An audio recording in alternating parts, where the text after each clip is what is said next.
ناوچەکە ئەمریکا و جیهان دەکەین لەگەڵمان بمێننەوە. سەرۆک ترامپ دەڵێ تەنگەی هۆرمۆز کراوەیە، بەڵام گەماڕۆدانی بەندەرەکانی ئێران دەست پێ دەکات. سەرۆک دۆناڵد ترامپ لە کۆشکە سپی پێشوازیە سەرۆکوەزیری عێراقی عەلی زەیدی کرد. ساڵێک دوای خوێناوی ترین ڕۆژەکانی سوەیدا برینی درەوزەکان هێشتا وەک خۆی ماوەتەوە. سەرۆکوەزیری ئیسرائیل بنجامین نەتەنیاهو هشیاری دا کۆ ئەگەر ئێران عێریشەکە نو بکە دێ ئیسرائیل بە توندی بەرسەوێ بدە.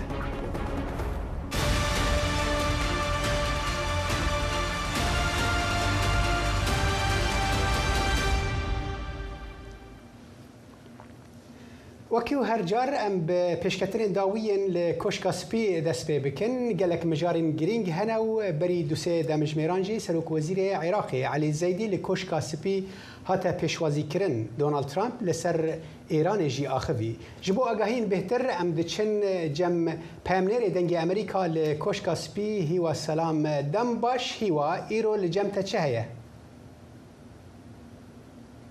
ئەم کاتت باش ساڵە کەمێک لەمەوبەر نیوەڕۆخوانەکەی دۆناڵد ترامپ سەرۆکی ئەمریکا بۆ سەرۆکوەزیرانی عێراقی ڕێخستبوو کۆتایی هات کە ژاوەی سیارەکانیان هەر لێرەوە تێپەڕین. ئەمڕۆ کۆبوونەوەیەکی گرنگ لە نێوان ئەمریکا دۆناڵد ترامپ هەروەها سەرۆکوەزیرانی عێراق بەڕێوە چوو لەو کۆبوونەوەیەدا چەندین مژاری گرنگ گفتوگویان لەبارەوە کرا. هەروەها کۆنگرەیەکی ڕۆژنامەوانی بۆ ڕۆژنامەنووسان بەڕێوە چوو. وەکو دەزانن لە سێ ڕۆژی ڕابردوودا بۆمبارانی چڕی حکوومەتی ئێران هەروەها چەندین شاری ئێران کرا. لەو بارەیەوە دۆناڵد ترامپ بۆ ڕاگەیاندنەکان لێدوانیدا دیارە کەسێک دڵخۆشە لە پەنامەوە بۆ ڕاگەیاندنەکان لێدوانیدا و ئاماژەی بە چەندین تەوەری گرنگ کرد سەبارەت بە ئێران ڕایگەیاند کە ئەو سەدا بیستەی دوێنێ ئاماژەی پێدا بوو ئیتر جێبەجێ ناکات ئەمەش بەهۆی ئەوەی کە چەندین سەرۆک و شێخ و ئەمیری وڵاتانی عەرەبی پەیوەندیان پێوە کردووە و چارەسەری دیکەیان بۆ بابەتەکە خستۆتە ڕوو. با گوێ لە خودی قسەکانی دۆناڵد ترامپ بگرین فەرموون بزانین لەو بارەیەوە چی دەڵێت.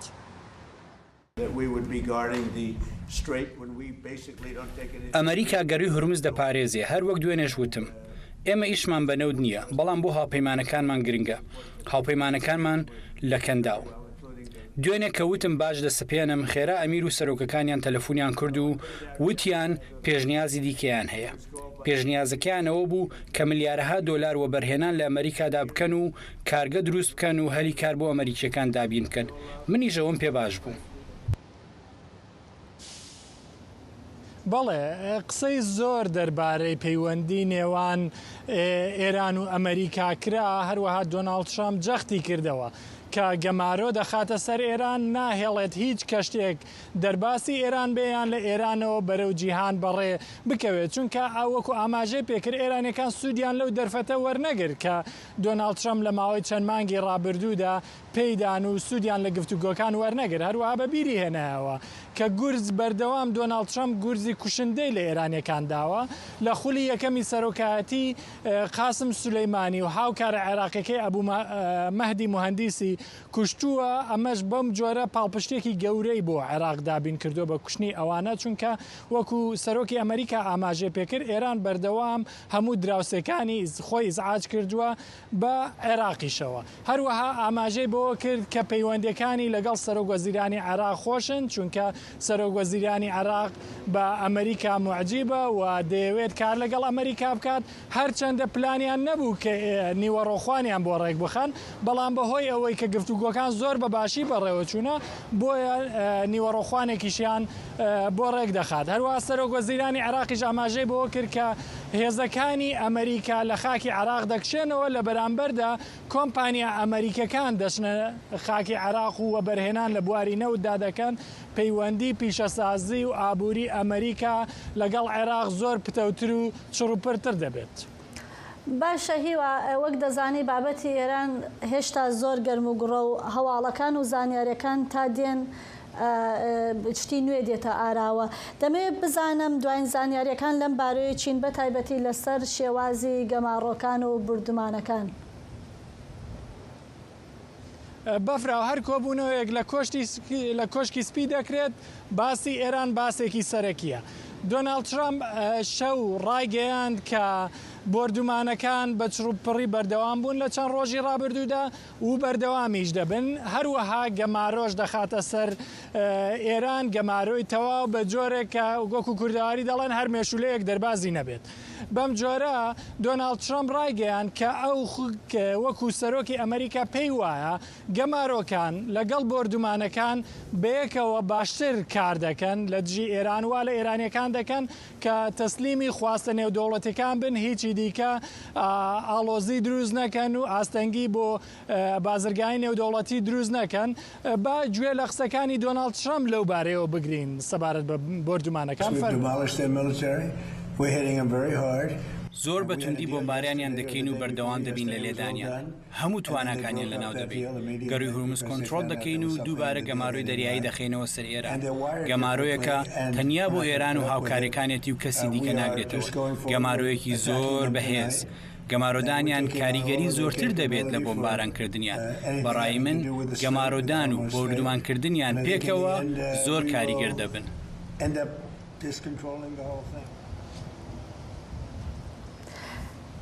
بەڵێ بەفرا بە گوێرەی ڕاگەیاندنەکانی کۆشکی سپی گەمارۆکان ئەم شەو بە کاتی کوردستان سەعات 11 شەو دەچنە بواری جێبەجێکردنەوە. ئیتر هەموو ڕێگا دەریاکان لەسەر ئێران دەبڕدرێت و ئێران هیچ مافی هاتوچۆی لە دەریادا نامینێت. هاوشێوەی مانگی ڕابردووش کە ئەم جۆرە گەمارۆیە خراپوە سەر ئێران. بەڵێ پامنێرە دەنگی ئەمریکا لە کۆشکا سپی هیوا سەلام سپاس بۆ ڤانزانیاریەنتە.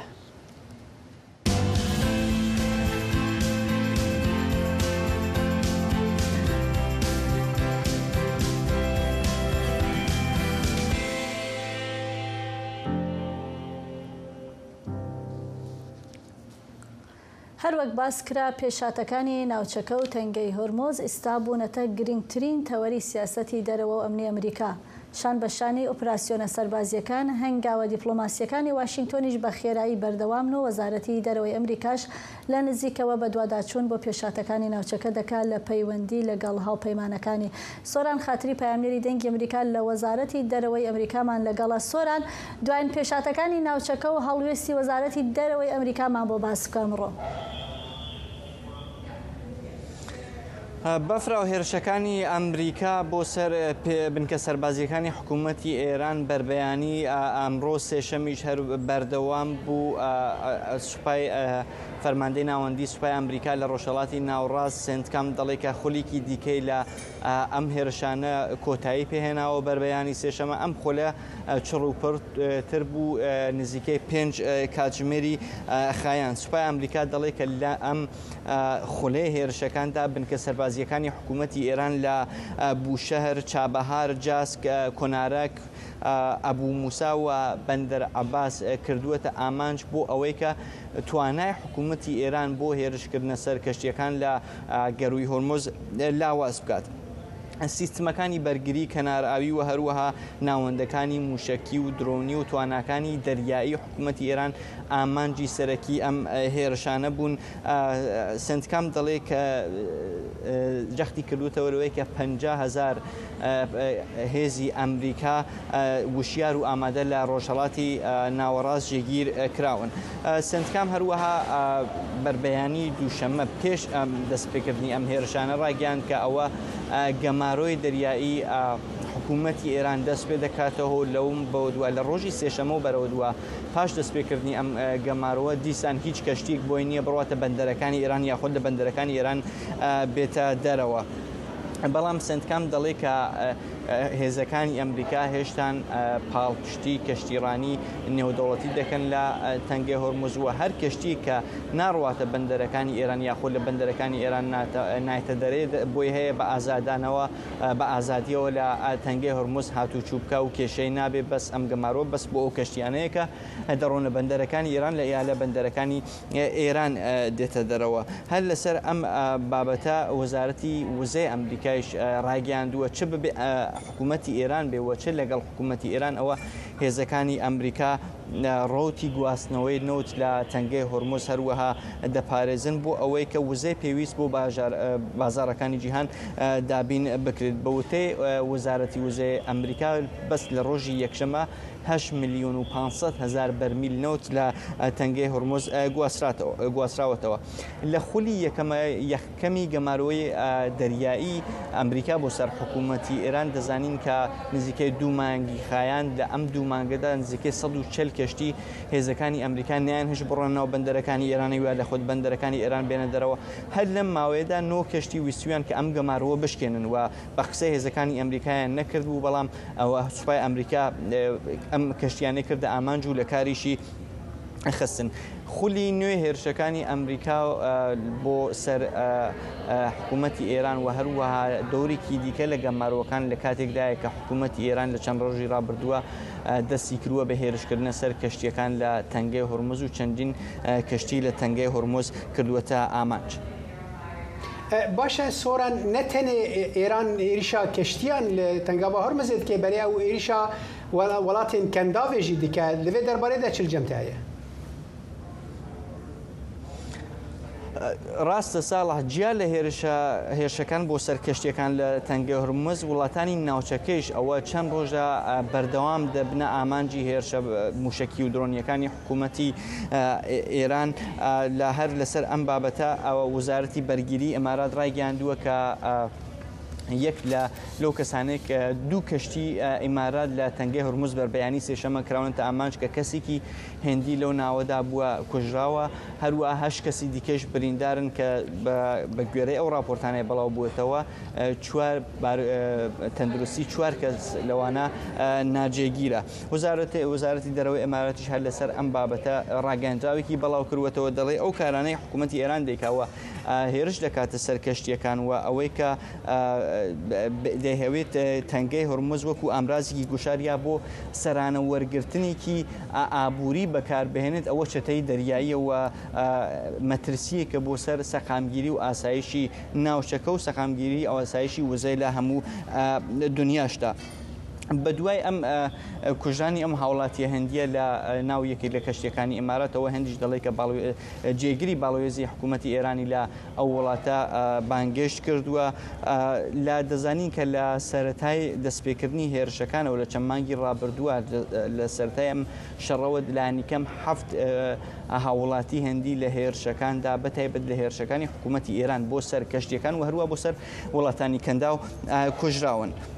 ناوەندی ئۆپراسیۆنە دەریایەکانی بریتانیا شەروە باسی کردووە کە هێرش کراوەتە سەر کەشتێکی دیکەش ئەمە لە کاتێکدایە کە هێرشەکانی حکوومەتی ئێران بۆ سەر وڵاتانی ناوچەکە بەتایبەت بۆ سەر کوێیت بەحرین و هەروەها ئوردون بەردەوامی هەیە چەند کاتژمێرێک لەوە پێش دیسان هەندی هەواڵ بەڵاو بووە کە گوایە حکوومەتی ئێران دیسان هێرشی کردوێتەوە سەر کوێیت و بەحرین بەڵام بربەیانی ئەمڕۆ سێشەمەش دوای تەوابوونی هێرشەکانی ئەمریکا بۆ سەر حکوومەتی ئێران ئەمجا سپای پاسداران بە موشک و درۆن هێرشی کردە سەر کوێیت و ئوردون و وەزارەتی بەرگری ئوردون ڕاگەاندووە کە جارێکی دیکە 4 موشکی حکوومەتی ئێرانی خسووەتە خوارەوە حکوومەتی ئەو هێرشی حکوومەتی ئێران کردووە سەرکەوتوو نەبووە بەحرین ژووتویە بەرپەرچی موشکەکان و درۆنەکانی حکوومەتی ئێرانی داوەتەوە ئەم هێرشانەی حکوومەتی ئێران چە بۆ سەر کەشتیەکان چە بۆ سەر وڵاتانی ناوچەکە کاردانەوەیکی زۆری لێکەوتوێتەوە و ئیدانێکی زۆری بەدووادا هاتووە لە یەکی لە نوێترین کاردانەوەکانە ئەوە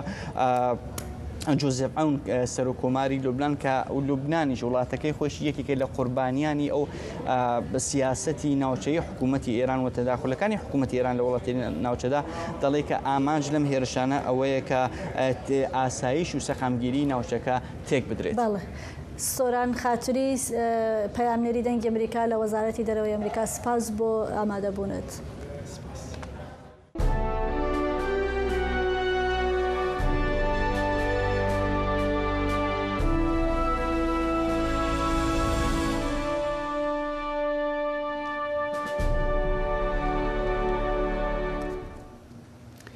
بله بفرو امش وزارت دربا بچن کنگرس امریکایی که چاوری کردن پشتی دمک کرد دارلین گراهام نوردن خوشکا سناتوری کوچکری لنزی گراهام وکو انداما سیناتوی سوند بخوا بنافکرناویت پشتی دروجان جمرنا گراهما کو گلک پرس لسر سباروجا سیناتوی درخستن هولی جبو بهتر زانیاری نها پیامنر دنگ امریکای لکنگرس مریوان همه بمریا دنباش مریوان هنکی جمرا بحثا دارلین گراهم بکه و چما او لشونا لنزی گراهم هاتیه بنافکرن بەڵێ دارلینگرام نۆردن خوشکی بچووکی و خوشکی بچووک و تاقانەی لینزیگرامە دارلین لە تەمەنی نەوجوانیدا بوو کە دایک و باوکی مردن و لە دوای ئەوە لینزیگراهام بژێوی ژیانی بۆ دابین کردو و تا کۆتایی تەمەنیان پەیوەندێکی زۆر نزیک و بەهێزیان هەبوو.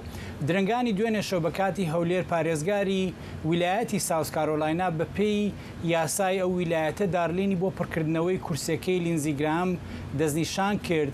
ئەمە پاژەوەی کە سەرۆک ترامپ و سەرۆکی سیناتیش پشگیریان لەو دەستنیشانکرە کرد بڕیارە ئەمڕۆ کاتژمێر 9:30 شەو بە کاتی هەولێر کە سعات 2:30 کات ئێستا دارلین سوێنی یاسایی بخوات ئەو پێش چەند خوڵێکی گەشتە سینات و چووە ئەو ئۆفیسەی کە سیناتۆر لینزیگراهامیشی تیا کرد.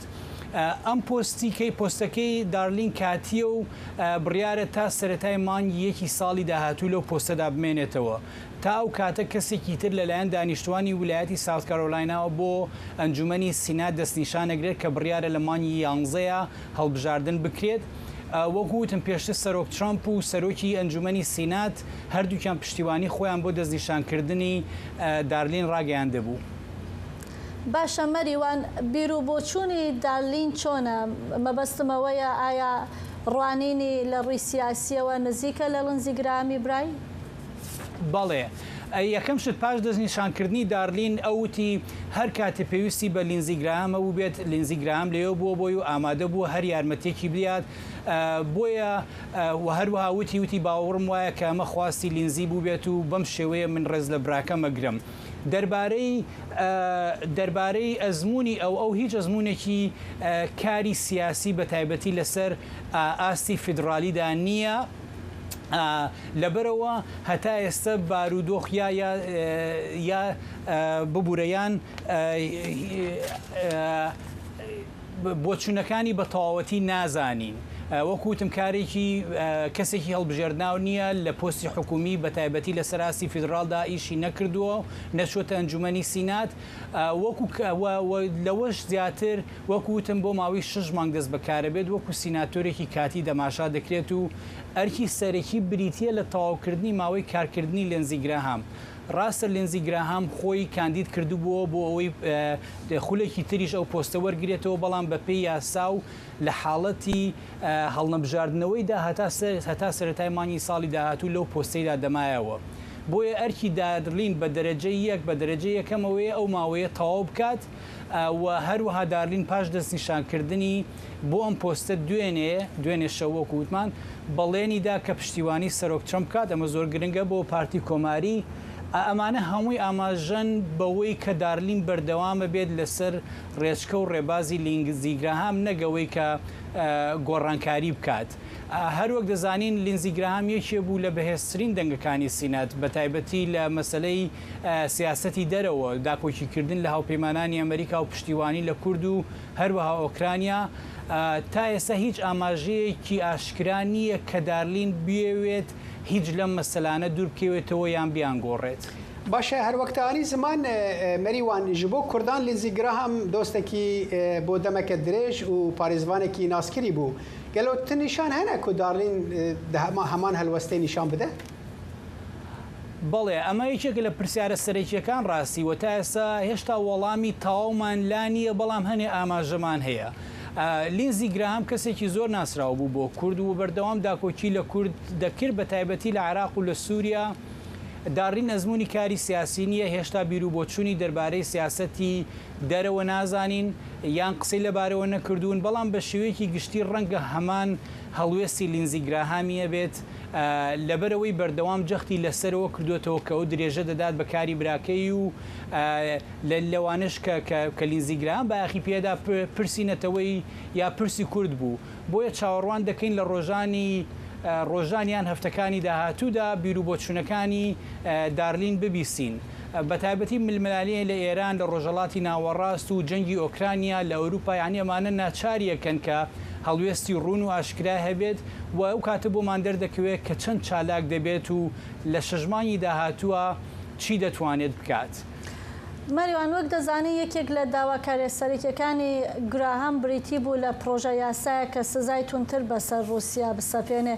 دوایین زانیاری لەسەر ئەو پرۆژە یاسایە چییە؟ گەیشتوتە کوێ؟ بەڵێ ئێستا ساتێکی زۆر گرنگە و هەستیارە بۆم پرۆژە یاسایە. ماوەیەکی زۆر لیندزی گراهام و هاوکارەکانی لە هەردوو پارتەکە لە کۆماری دیموکرات لەسەر ئەو پرۆژە یاسایی ئیشانە کرد. هەندێ ناکۆچیان هەبوو لەگەڵ ئیدارەی ترەمپا سەبارەت بە دەقی یاساکە.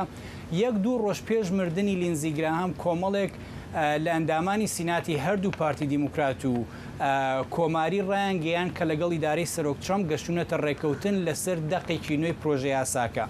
گرنگی ئەم یاسایە شتێکی زۆر گرنگە ئەوەیە کە نەک هەر سزای ئابووری زیاتر بەسەر رووسیا دەسەپێنێت بەڵکو ئەو وڵاتانش سزا دەدات کە بەردەوامن لە کڕینی نەوت و گاسی سروشتی لە رووسیا کە ئەمەش داهاتی سەرەکیە یەکێ لە سەرەکیەکانی رووسیا بۆ بەردەوامی جەنگ لە ئۆکرانیا.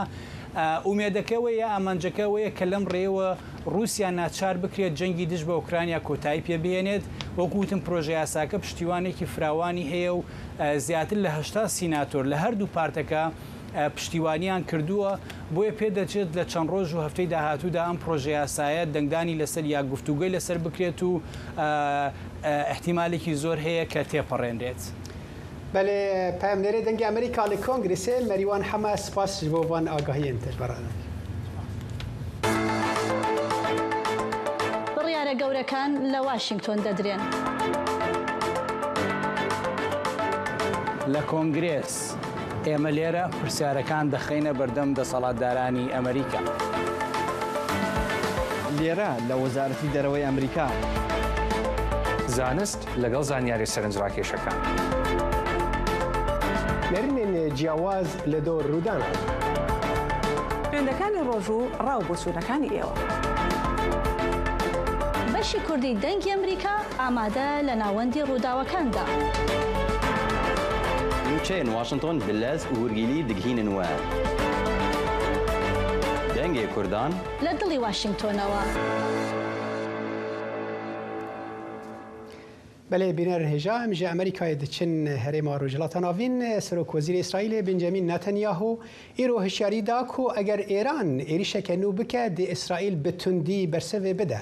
نتانیاهو د ویدیو اکیدا کو افیساوی بلاف کر گوت کو از جبر پرسن ایران اراد بجم اگر هون ایریش ما بکن هزر نکن کو روش آرام بمینه او روجن کو کسک ایریشی ما بکه و ام برسوه ندن بداوی بونه. اف هشیاری نتانیاهو ته پشتی ایریشن سه روجی ین داوی کو ارتش امریکایی انجام دان وکو برسفداینا که بو ایران لسر ایریشاوی لسر کشتین بازرگانیین ده تنگاوا هرمز ده. لە کاتێکدا گرژیەکانی نێوانتاران و واشنگتۆن دەچنە قۆناغێکی نوێوە پێشاتەکانی ئەمڕۆ دەری دەخەن کە قەیرانەکە چیتر تەنها ڕوبەڕووبوونەوەیەکی سەربازی نییە بەڵکو ڕاهەندە سیاسی و ناوچەی و نێودەوڵەتیەکانی ئەم ڕوبەڕووبوونەوەیە ڕۆژانە فراوانتر دەبن. ئەمریکا بەردەوامە لە هێرشەکانی بۆ سەر ئامانجە سەربازیەکان لە ئێران و گەماڕۆی دەریایی بەندەرەکانی ئێرانیش دەستی پێکردووە. لە هەمان کاتدا سەرۆکوەزیرانی ئیسرائیل هۆشداری داوە کە هەر هێرشێکی نوێی ئێران وەڵامی توندی ئیسرائیل لێ دەکەوێتەوە. لە ناوخۆی ئێرانیش کۆمەڵێک لە ئەندامانی پەرلەمان داوای بەردەوامی ڕوبەڕووبوونەوە لەگەڵ ئەمریکا و ڕێوشوێنی تۆڵەسەندنەوە دەکەن. ئەم پێشاتانە پرسیاری گرنگیان لەسەر ئایندەی ئەم قەیرانە و ئاسۆکانی هێناوەتە ئاراوە. بۆ گفتوگۆ لەسەر ئەم بابەتە لەگەڵ دکتۆر فەرەیدون ڕەحمانی مامۆستای کۆمەڵناسی سیاسی لە زانکۆی یۆرک قسە دەکەین. کاک فەرەیدون وێرای سپاسم بۆ ئامادەبوونت لەم بەرنامەیە. گەماڕۆی دەریایی بەندەرەکانی ئێران ئەمڕۆ خرايە بواری جێبەجێکردن. هاوکات هێرشە سەربازیەکانی ئەمریکاش بەردەوامن. بەڕای ئێوە ئامانجی سەرەکی واشنگتۆن چییە لەم هەنگاوانە کاک فەرەیدون؟ سلااو ڕێزم هەیە سپاس بۆ داوەتەکەتان. بەڕاستی کێشەی سەرەکی ئەمریکا ئەوەیە کە دوو مەسئلەی گەورە هەیە. یەکێکی پلانی درێژخایینی ئەمریکا و وڵاتە پێشکەوتووەکان یا دەسەڵاتدارەکانی ئەوروپا و ئەمریکا لەگەل وڵاتانی ناوچەکە بۆ یەکە بتوانن سەقامگیریەکی سیاسی استراتژیک دروست بکەن بۆ هەڵس و کەوتی و تجارەتی نێودەوڵەتی لە ناوچەکە بەرفەراوان بکەن و هەمە لایەنەتر بکەن لەو شێوازەکە الان هەیە. دوو مەسئلەی سەقامگیری و ئەمنیەت و ئاسایشی ناوچەکە بە تایبەت مەسئلەی ئیسرائیل ئەو گرنگیە کە ئیسرائیل الان کێشەی ئاڵۆزیەکی گرنگی هەیە لەگەل ئێرانەوە لە مێژەوە لە ماوەی ئەو 47 ساڵە سیاسەتی کۆماری ئیسلامی ئەوە بووە کە مداخلە بکە لە ناوچەکە و هەروەها سیاسەتی ئیسرائیل بتوانێت بە شێوازێکی خۆی دەیوێت کنترۆل بکە تا ڕادەیە کە حتا باسی کردووە کە ئیسرائیل لە ناو بچێت. ئەوەیە کە ئەو مەسئلە هەم لە بواری سیاسەتی نێودەوڵەتی ئیسرائیل و ناوچەکە و هەروەها لە مەسئلەی سەقامگیری ناوچەکە بەگشتی و خەلیجی فارس یا گەڕۆی هورمز بۆەوەی کە تجارەتێکی ناوچەکە بەرفەراوانتر بکرێت. باشە دکتۆر فەرەیدۆن باسی مەبەستەکانی واشنگتۆنمان کرد وەک لە سەرەتاش ئاماژەم پێکرد هەڵوێستێکی توند لە ئێرانەوە هەیە بۆ بەرپەرشدانەوە و بەرەنگاربوونەوەی ئەمریکا. ئەی مەبەستی ئێران چییە لە ئەم قەیران دروستکردنە و لە بەردەوامبوونی ئەم گرژی و ئالۆزیانە لە ناوچەکە؟ بڵێ کۆماری ئیسلامی تەنیا و یەکم حکوومەتی شیعەیە لە دنیا کە لە بناغەی شیعی ویلایەت فەقیه و 12 ئیمامی یا ئیسنا عەشەری دروست بووە و نایەنوێ ئەو سیستەمە تەنها حکوومەتێکە کە بەو بناغی فکریە و دروست کراوە بڕوخێت و بۆ مانەوەیکی دەبێت سیاسەتێکی جیاواز لە سیاسەتی ئیسلامی سنی مینستریمی ناوچەکە ببێت. وڵاتانی ئیسلامی ئەهل سنت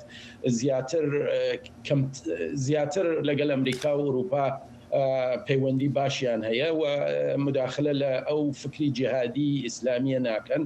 کۆماری ئیسلامی بۆ مانەوەیە دەیوێ ئەو پایگای فکری خۆیە بخاتە جێ کە بتوانێت بمێنێ. ئەوە یەکە مانەوەی کۆماری ئیسلامی تەنیا بەر ئەساسی ئەو شێوازە فکریە تئۆلۆژی جیهادی ئیسلامیەیە کە فکری تەشەیوعی 12 ئیمامیە. ئەوە یەکە لابردنی ئەو فکرە نەمانی کۆماری ئیسلامیە. کۆماری ئیسلامی لەو 47 ساڵە بە بناغەی سدوری ئینقلاب و ناوبردنی ئیسرائیل و شەڕ لەگەلی ئیمپریالیزم و ئەمریکا و ئەوانە. بەڵێ کاک دکتۆر هەندێک لە ئاژانس هەواڵیەکان ئەمڕۆ باسییان لەوە کرد کە بەشێک لە وڵاتانی عەرەبی پشتیوانی دەستپێکردنی شەڕی دووبارەیان کردووە دژی ئێران واتە لە ئەمریکا پشتیوانیان کردووە. ئەگەر شتێکی لەم شێوەیە دروست ببێ ئەمە چی گۆڕانکاریێک لە ناوچەکە دەهێنێتە ئاراوە بەڕای جەنابەت؟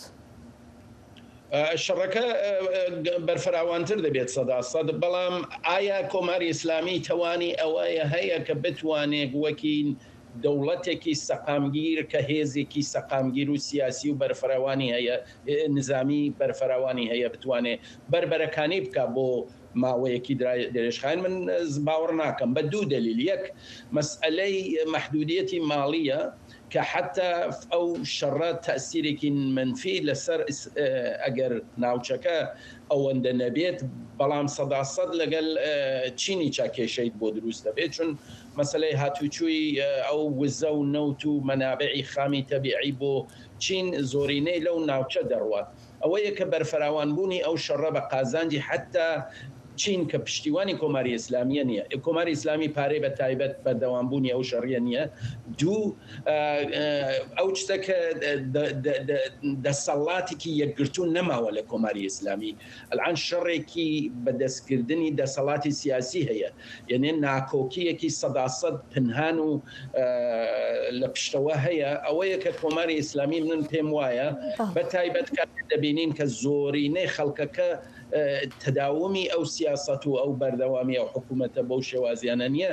من پێم وایە کۆماری ئیسلامی توانی بەردەوامبوونی شەڕێکی بەرفەراوانی نابێت. ممکنە چەند هەفتەیەک بخایەنێ بەڵام بەردەوام نابێت. باشە کاک دکتۆر کەواتە ئەگەر ئەم دۆخە بەردەوام بێت گرنگترین سناریۆی بەردەم ئێران و ناوچەکە چینە؟ یا گەڕانەوەیە بۆ سەر ڕێبازی دانوستان یان هەردوو لا بەرەو ڕوبەڕووبوونەوەیەکی درێژتر هەنگاو دەنێن؟ کۆماری ئیسلامی بە جوانی دەزانێت ئەگەر بڕۆیەتە سەر مێزی مذاکرە باشتر لەو شتەیە کە ئۆباما کردی لە 2016 و 17 قەتعەن نابێت ئەو شتەکە ترامپ هەڵی وەشاندەوە دەبێ مەسئلەی بە ئەلعان کاتی ئۆباما مۆزوعەکە زۆر گرنگ نەبوو مداخلەی کۆماری ئیسلامی و مێهوەری مقاومەتەوەوانە ئەلعان یەکێ لە باسە ئەسلیەکان نەتەنیا بۆ ترامپ بۆ ئیسرائیل و بۆ ناوچەکە مداخلەی کۆماری ئیسلامی لە یەمەن و عێراق و سووریە هەر ئەلان عەلی زەیدی لە کاخی سفیدە لە وايت هاوسە ئەوەیە کە تۆ دەبینی ئەلعان کۆماری ئیسلامی فشارێکی 100% لەسەریە بۆ ئەوەیە کە یەک لە ئەهرۆمە سەرەکیەکانی سنووری ئینقلابی خۆی بەدوا بڕوات یا جێبێڵێ ئەو سیاسەتەوە ئەوە یەنێ ڕوخانی فکری و ئایدیۆلۆژیای کۆماری ئیسلامی تۆ کاتێک نەتوانی ئەتومیت ببێت هێزی ئەتومی دروست بکەیت ئەو شتەکە لە کاتی ئۆبامایش مەترح بوو بەڵام ئەلعان فراتر لەوەیە تۆ دەبێ دەستبەرداری لە دەست هەڵگری لە مداخلە لە عێراق و سووریە و یەمەن و ناوچەکە مقاومەت لە ناو دەچێت تۆ فشاری ماڵیەکی وەشەناکیشت لەسرە ئەوەیە کە من فکرەکەم ئەگەر کۆماری ئیسلامی بێت و ئیمزایەکی دائمی بکات لەسەر ئەو موافقەتە خۆکوژیەکی 100% و دەبێت لە ناوەوە وەڵامی کێشەکانی ناوخۆ بدات بەشێک لە حکوومەت و دەسەڵاتیش کە ئەلعان شەڕیانە بۆ یەکگرتو کردی یەکگرتنی یەک پارچەکردنی دەسەڵات ئەوەیە کێشەیان لەگەڵ کۆماری ئیسلامی یا بەشەکانی دیکە ئەوەیە کە ئێوە دەتانوێت ئەو ئایدۆلۆژیە لابن و 100% کێشەیەکی سەرەکی دەبێت. بەڵێ زۆر سپاس فەریدون ڕەحمانی مامۆستای زانکۆی یۆرک لە بواری کۆمەڵاتی سیاسی سپاس بۆ ئامادەبوونت کاک دکتۆر. زۆر خۆشحاڵ بووم. بڕیارە گەورەکان لە واشنگتۆن دەدرێن. لە کۆنگرێس ئێمە لێرە پرسیارەکان دەخینە بەردەم دەسەڵاتدارانی ئەمریکا. لێرە لە وەزارەتی دەرەوەی ئەمریکا زانست لەگەڵ زانیاری سەرنجڕاکێشەکان نەرینێن جیاواز لە دۆ ڕوودانە خوێندەکانی ڕۆژوو ڕاو بۆ چوونەکانی ئێوە بەشی کوردی دەنگی ئەمریکا ئامادە لە ناوەندی ڕووداوەکاندا نوچەیەن واشنتۆن بلەز و هورگیلی دگهینن وە دەنگێ کوردان لە دڵی واشنگتۆنەوە. د چارچوبەی سەردانا سەرۆکوەزیرە عێراقی عەلی زەیدی بۆ ئەمریکایدا سەرۆک ترامپ لەگەڵ لە کۆشکا سوپی لەگەڵ وی بەرسەوە پرسێن ڕۆژنامەواناندا و هەردوو سەرکردەیان بەحسا خۆردکردنا تێکیلێن ئابووری بەرفرەهکردنا هەفکاریە ئەنەرژیە و پێشخستنا هەفپاریە استراتێژیکا دەمدرێژ دناوەرە ئەمریکا و عێراقیدا کرد. د بەرسەوە پرسێکێدا دەربارەی ماینا هێزن ئەمریکا عێراقی سەرۆک ترامپ وها بەرسەودا.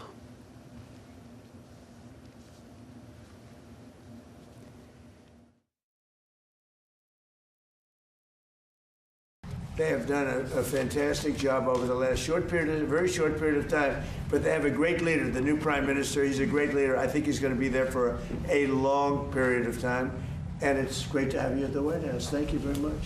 Thank you. Thank you. And he's a young man. He's young and he's handsome, which I don't like. I'm not happy about it. بله بفراو او کلیپا کلی دای بشخواه یک ادم بو ما آماده کرده بود درباره پسندان سروک امریکای دونالد ترامپ بو سروک وزیر عراق علی زید بو و دیگه ادم داشتی ترامپ بحثا وکشینا کشاندنا هیزن امریکا جه عراقی کرد کامل ویجی تماشا کن بهبره. از باورناکم هەوجەداریە مەهەبە و لەشکەر ئێدیلوێ دەرێ بمینن. مە دەست بە چالاکیەک مەزن کردیە.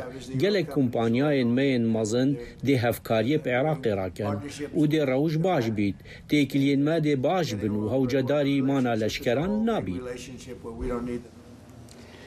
بله جبو ام ببیجن آگاهی بهتر دوید درباره ده هفکارم سمیرا بالایی لوی دریبو سمیرا تبخیر هاتیت کوی کنفرانس روزنامه‌نویسی بوی هناك جمعنا بحثا كشو هوا وي كونفرانسي بكمل فرلي قدريت كرلي وها دیار بوو کەش و هەوایەکە خۆشە ترامپ هەردەم خۆش دەکە ڕاستبێژی باوەڕ بکە کەش و هەوای واشنگتن دیسی چەند گەرم بوو ئەو قاس پێشوازیە سەرۆک ترامپی بوو سەرۆکوەزیرە عێراقی عەلی زەیدی gelek gerim bû xul berdergehî dema wî pêşwaziya wî kirî bi xêrhatina wî kirî pesna wî kir beramberî rojnamevanan û piştra em çûne li jûra civîna wan piştî civîna wan xelas bûî em çûne hundir pisyar jî hatine kirin serok Amerîka Trumpî gelek piştgiriya xwe ji bo serok Zeydî nîşan da û got ew serokek bihêz e ew ê ne tenê ji bo Iraqê belkû kesayetiyeke gelek bihêz li Rojhelata Navîn wê rûlek mezin bilêze gelek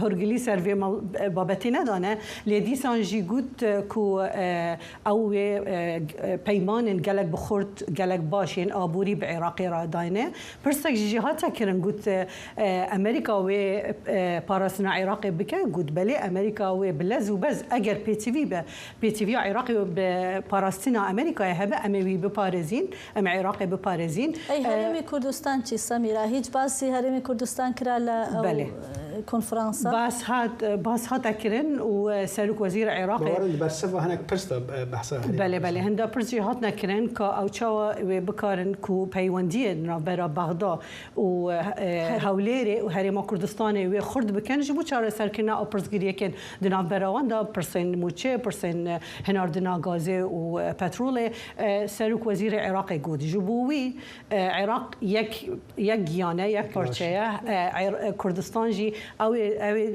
serederiye çawa li gel hemû parçên din bike ew ê gel Kurdistanê bike dîsan serok wezîr tiştekî gelek seyr bû ku îro serok Trumpî got çi cara wî we nekiriye ew qas hez kiriye ku berdewam bi axve digel serok wezîrê Iraqê wî dawet kir bû xwarinanî vir wî jî û piştra serok wezîrê Iraqê bi wezîrê derve Iraqê Dr. Fuad Hüseyin bi wezîrê petrolê bi wezîrê darayî bi hevra çûne Pentagonê ji bo wizareta cengiya Amerîkayê û divan rojê bihêndan jî wan gelek civînên giring hene li gel kampanyayên Amerîkayî û ji wana wê civînek hebe li jûra bazirganiya Amerîkayî û her wiha li Houstonê jî wê hilcivîneke aborî yê gelek giring bihête sazkirin û dengê Amerîka wekî her car wê bişûpîne wêş nêzik ve bişûpîne wê amade bibe divan civînan. Gelek baş Semîra tiştekî din balkêş yanî balkêş bû dewê da serok Trump ji serokwezîrê Iraqê re got ku me ji we re Qasim Silêmanî kuşt ku lazim e eviya wekû rindiyekê bê ji we re hûn çawa dibêjin li bersiva wê de serokwezîrê Iraqê bersiv neda evî gotê jî ez dixwazim behsê paşa rojê bikem neku behsê roj û salên borî û got wî demî da dema Qasim Silêmanî hate kuştin ew û Ebu Mehdî Muhendis ew wî çaxî ew mijûlî bazirganiyê bû wî hayş siyasetê nebû. باشە چەند ڕۆژ دەمێننەوە سەردانەکانیان حتا دیمایکە هەفتیە وێ بمێنن و جوینên wan berdewamın digel berpirsên Amerîkayê. Ez bawer me plan jî hene ku em wan bibînin dixwazbêjim hawedî jî li jûra rûniştinê civînan da Tom Barak nêner taybetê serok Trumpî ji bo Iraqê û Sûriye balyozê Tirkiye Tom Barak li wê re amade bû her wiha Marco Rubio wezîrê dervê Amerîkayê. Gelek spas ji bo vazaniyê. Spas bû hewa. Gelek spas.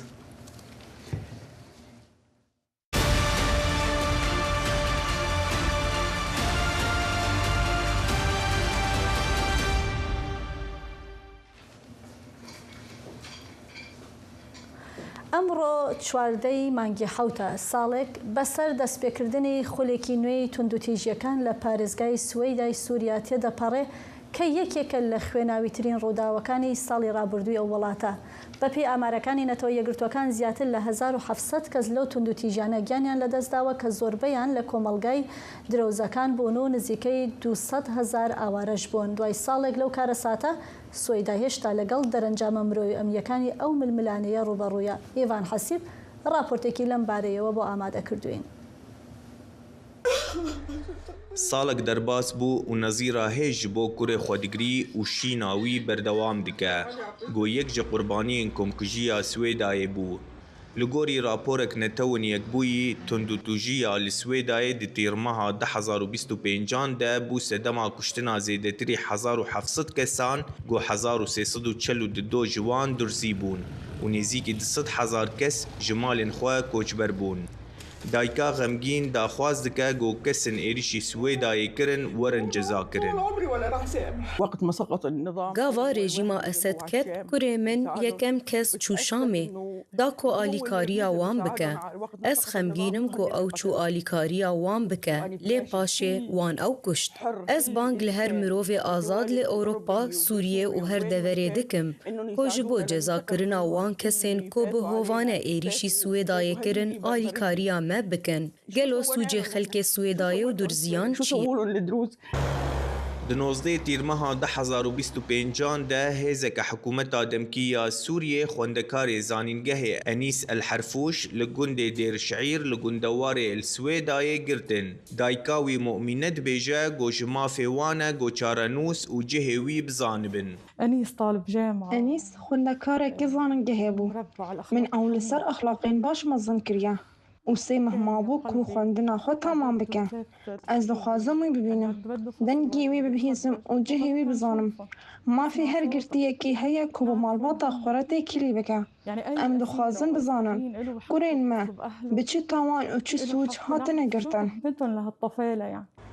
دانیال خورتکی درزیه گل ولات امارات عربی کار دکه و بری دسپیکرنا تندوتجیه سردانا سویدای دکر دایکاوی دبیجه گو او سالک بره لگل دو پسما من خواه هاتیه گرتن وان جهن گرتین گو هاتنه بردان ناس کرن گو او دی گرتیگه ها عدرای دنه او بسما منوی انس و اشرف هاتن گرتن افصالك مجوان تو آگاهین نگرتیه هنگرتین بره جمره گوتن کو او لگرتیگه عدرانه لیمن نکاری بوان را تیکیلی بکن پوری من سویله و لإمارات عربی بو او سردانا سویدای دگر دولت گارانتور ملت دلوفانی و رایا گشتی لکونه ام زاروکین خدو خازن سالک در باس بو ما دوی ام چه قاس هیج دوی ایشه بمینن راپوران تون یکبوی هزن حکومت دمکی دیگل چکدارن عشیرین عرب بن پیکرن برفره این یاسایا مرووی و ین مافن مرووان آناف نتوی لدیجی سیویلن درزی دناف برا 14 و 16 تیرمها 2025 ده لپاریزگاه سویدای تاوانبار کر. دناف ده کشتن اشکنجه بنچاف کرن دست دریجی لسر جنان و تالان کرن. ایوان حسیب دنگ امریکا. بله ام لسوریه ببینن که خلک سوریه به هویه که براستی افتشتن که روی دایی سال که بری جاره کردن دوباره نبن هویه خلک سوریه اوه پشتی لدارخستنا یکم رونشتنا خواه پشتی روخاندنا دستلات بشار اسد پارلمان نوی سوریه دکاره پروسه که یاسایی چاوا جنوب دست پی بکو تا چه آسته هیوی هنه که او ده آشتیه که نافخوایی یا نوا پیکایته این سوری ده به سر بکوه پارزر کرد سوری رزدار عبدالله امام دکاره به باشی بر سواوان پرسان بده او نهاج المانیای با اوی که زندی به مرایه دم باش رزدار عبدالله سوری هیویه که چاوا جوه پارلمان نو دکن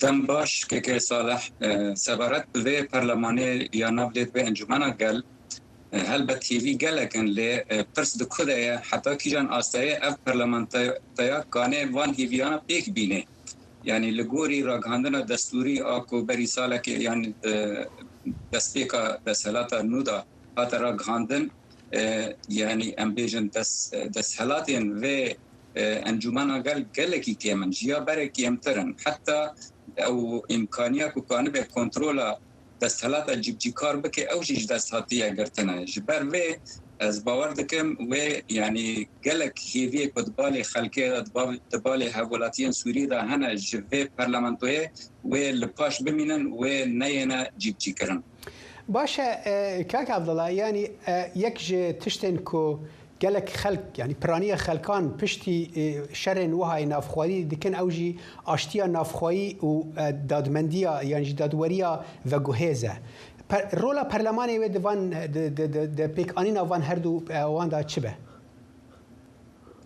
نهاج خاطر خواستن رولك گلکی گرینگ و گلکی مزن جوه پرلمانه دوی بوارید وارد دادواری دمکی دا و اشتیا نفقی دا شو اشتیا نفقی بشکش دادواری دمکی لی مخابن يعني كاني هندك قوراني هندك كانجي نكاني كاني مثلا ياساين تنا خواستن دينت كاني هندك يعني بهرتن ياساين بري هيدا بكي لنكاني دسهلاتا جيكار كنترول بكي امزانن اف مساله جي دادوريه دمكي بشكي بنجهين لسر بشتا دسهلاتا جيكار تي كارانين تي بيبانين دما کو برلمان نکانه به و دسهلاتا كنترول بكي هجار و يعني رولا و د مساله دا گلکی باش به گلکی لواز به بله کاکی عبدالله يعني ام ببجن پیکاتین سوریه بخواه سوریه ولاتی پر زنگینه پیکاتین خواه چه پیکاتین اولی بن چه ین آینی بن ام بیشن چه ین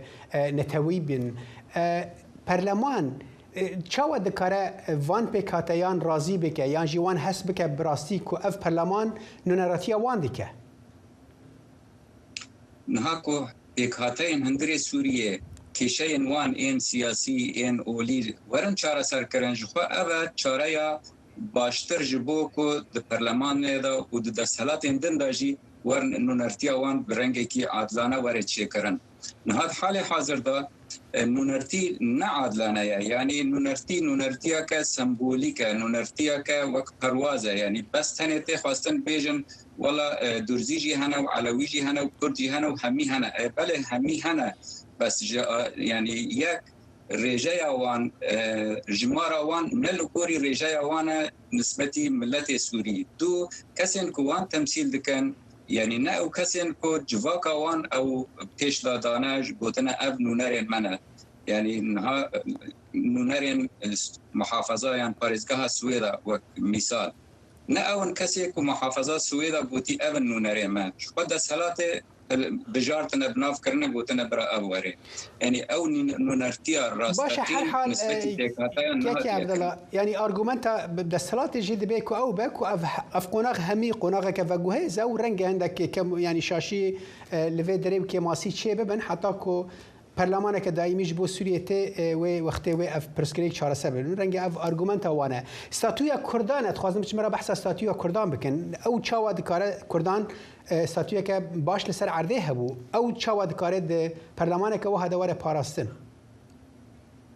انها سبارت بكردان ونزانن بريجي دما بشار اسد وباوي وحافظ اسد داجي كرد برلمان ده هبون وحتى د سلاطه جيبجي كار داجي هبون لي او هبونا كردان دوان دسهلاتان دا هبونا كسمبوليك بو و بي واتبو جبركو كيشيا كردي دوزا كردية سياسي نهات بو چاره سر کرن هيروج وك بريه يعني مادام او دوزا سياسي او كردي نهات يه چاره سر کرن نونرتيا كردان چه د پرلمان داوي چه د دسهلاتن دن داوي بي واتايا جبركو نكانن دوزا كردي تمثيل بكن كانن تاني يعني كرسيا كي شونا خال كرسيا كي بگرن بس نكانن رولا كي چاره سر کرنا دوزا كردي دا بليزن د باوريا مدا يعني اب عملي چاوا چي ويا وقت عربي د پیش حسبه دايني يعني دوي بري دوزا كردي بهاتا چاره سر کرن و پاشه لسر كرسي ولسر جمارة اندام كرد این پرلمانتو دا گفتگو ببا و گوتبانا اذا بارا كردان و افجي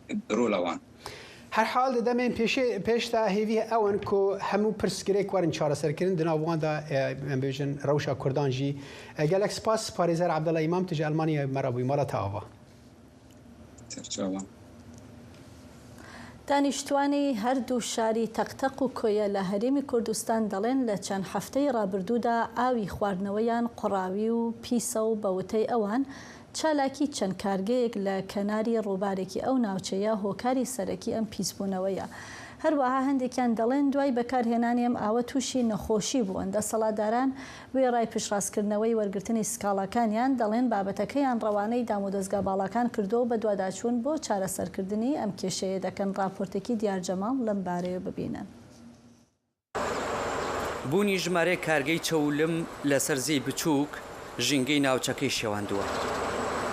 ئاوەکەی بە تەواوەتی لێڵ کردووە و گرفتی گەورەی بۆ ئاوی خواردنەوەی ماڵان لە سنووری هەردوو شارۆچکەی تەقتەق و کۆیە دروست کردووە.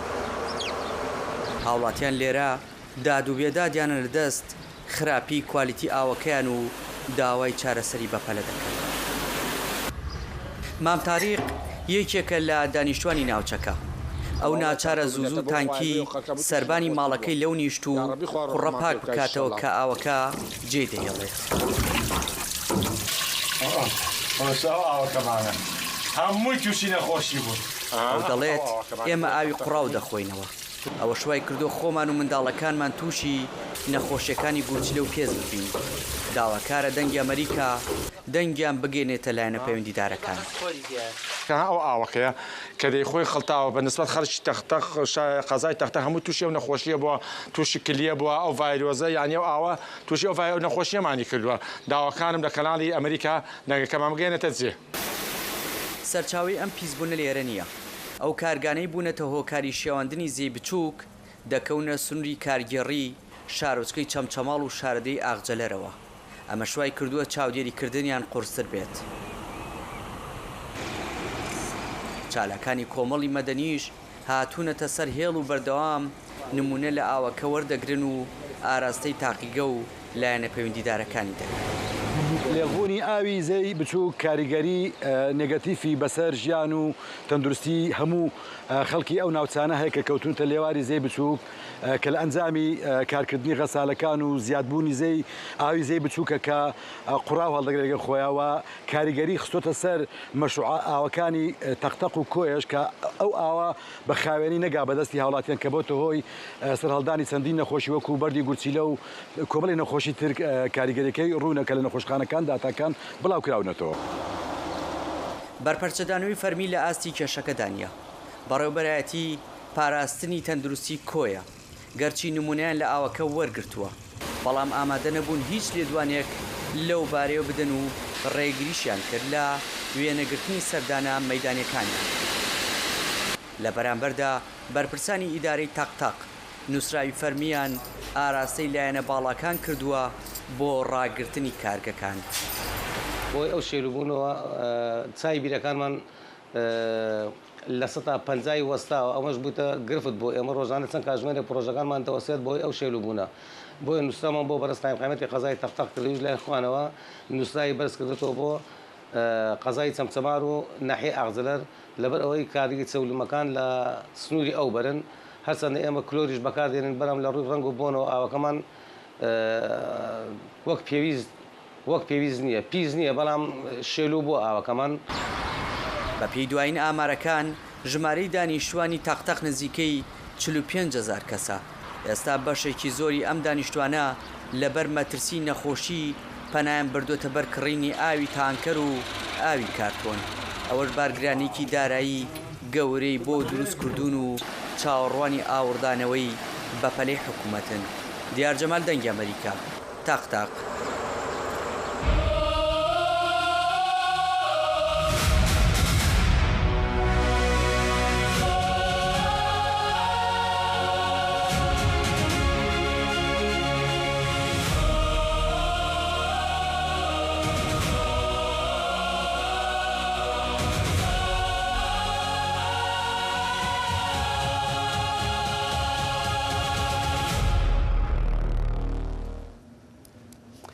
بله بفرام شن بشه ورزشه و دما بحث ورزشه کن دوان دما ده جام جهانی تبیرامه کل امریکا مکزیک و کانادا نخوشترین باش بومن بو خوشه چاوا و سیروان همه خوش بکن اشتار بفرا خمین اخوان بمره یا سیروان ایرو یاریا فرانسا و اسپانیایی هیا یاریه که بهزه یعنی و چاوره کس نزانه و چاوره چه به انجام تشتفي دربارين هيا. قالك سباس صالح براستي تظن تشتكي جير دبيجن ديبرشن بشتي جامعة جيهاني وهذا تشتكي راستية نحنك جير دبيجن بانجليزي جير دبيجن بوست تورنمنت بلوز نها ام بوي قناغي كسي وك منوتا دوي قناغي درباز دبيج برغو ديبرشن هان يكسر بشتي جامعة جيهاني دس فيه بير درباس نا واشا ما جير زغارو ام هلبت هدي بر بداويا في جامعة جيهاني دچن و تي اف جي تي وي واتي كو اصلا جوش و كلجاني بلندتر دبا دو قوناغا نیف فینالی دیان جیا پشتی فینالی ایرو سیشم انکو پشتی چند خله کان براستی دی لیستگا فرانسا و اسپانیا الاستاديوم باجار دالاس یا تكساس اللي دار بكفه فرنسا هي بيدي كيكو بسركفتنا كي لهمبر تيما المتادور بو جارا دوم لدو هف جهه خود ماچا داوي یا جاما جهان ده مسوگر بك نهاجي بريز دانا حما كريم نو بجيواني ناف نتوي فوتبولج بلجيكا بمريا كك دانا نظانم كك دانانها بمرأي نب مرأي از نظانم بس ديارة آماده كك دانات بخير هاتي جالكس باس بو بجدارياته چند خلق مانه و نیو فینالی دست بید که کک دانا بکرتی تچه چاورید که کو دوی یاریا هاند ببینید ناورا اسپانیا و فرنسا دو تیمن گورین اروپایی و جیهانی.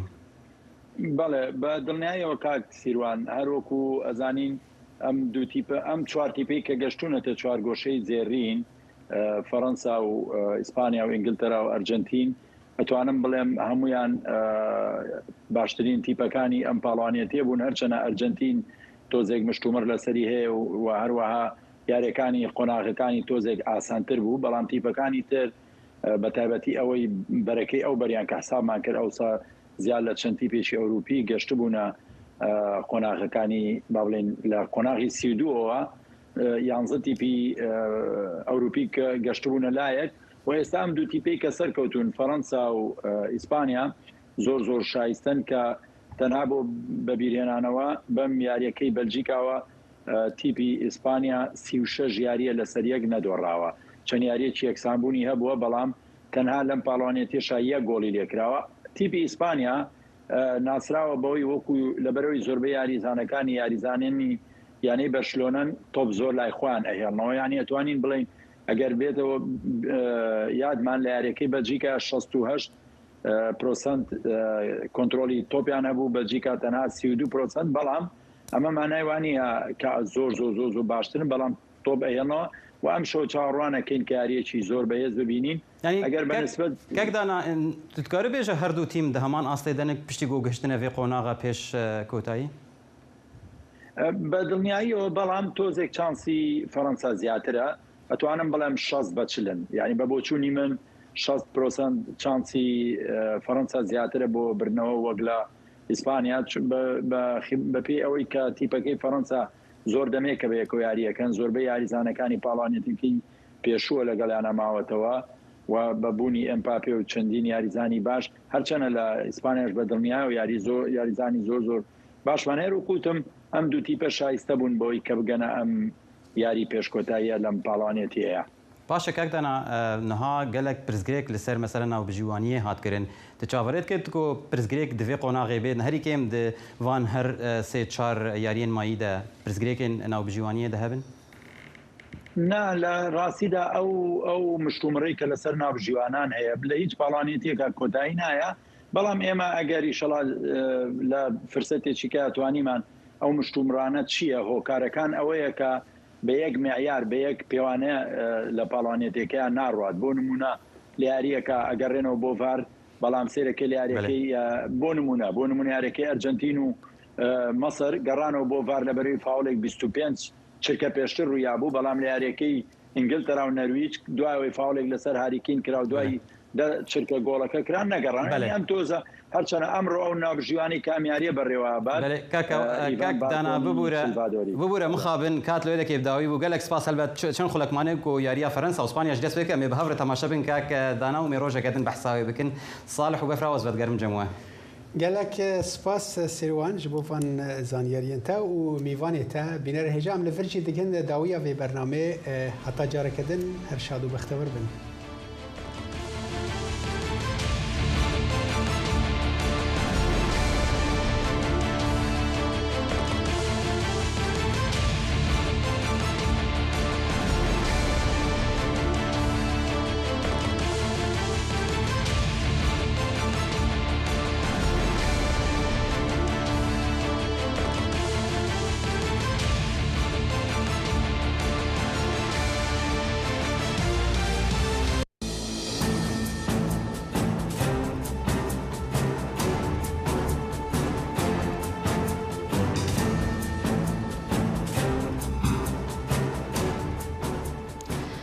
سلام به برنامه خبری صدای آمریکا خوش آمدید. امروز سه‌شنبه 14 ماه جولای سال 2026 میلادی است. من سحر عظیمی هستم. در برنامه این ساعت شما را در جریان تازه ترین گزارش‌های جهان قرار می‌دهیم. اما نخست سرخط خبرها.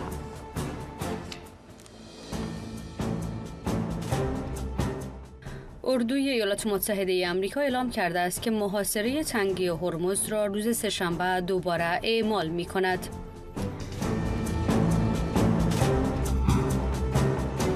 کشورهای عضو سازمان همکاری‌های اسلامی در نشستی در پاکستان محرومیت زنان و دختران افغان را از کار و آموزش مغایر ارزش‌های اسلامی و حقوق و کرامت انسانی خواندند.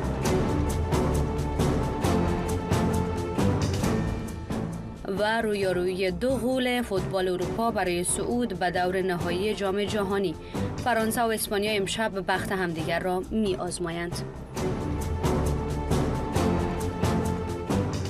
در برنامه این ساعت تحولات مرتبط با جنگ ایالات متحده و ایران را سید عزالرحمان ارائه خواهد داد. در مورد نشست سازمان همکاری‌های اسلامی در اسلام آباد فوزیه احسان جزئیات خواهد داد. مسکو صافی از پشاور در مورد کاروان کمک‌های بشری سازمان جهانی غذا به افغانستان از مسیر گذرگاه ترخم جزئیات ارائه خواهد داد. و در مورد تازه‌ترین‌های مسابقات فیفا 2026 و مسابقات امروز میر عبدالقدیر مشرف در برنامه با ما خواهد بود. با ما باشید. اردوی ایالات متحده آمریکا اعلام کرده است که محاصره تنگه هرمز را روز سه‌شنبه دوباره اعمال می‌کند. در همین حال رئیس جمهور دونالد ترامپ گفته است که نظامیان آمریکایی ضربات محکم را بر ایران وارد خواهند کرد. همکارم سید عزالرحمان با شرح بیشتر در برنامه ما است. عزیز، محاصره دقیقاً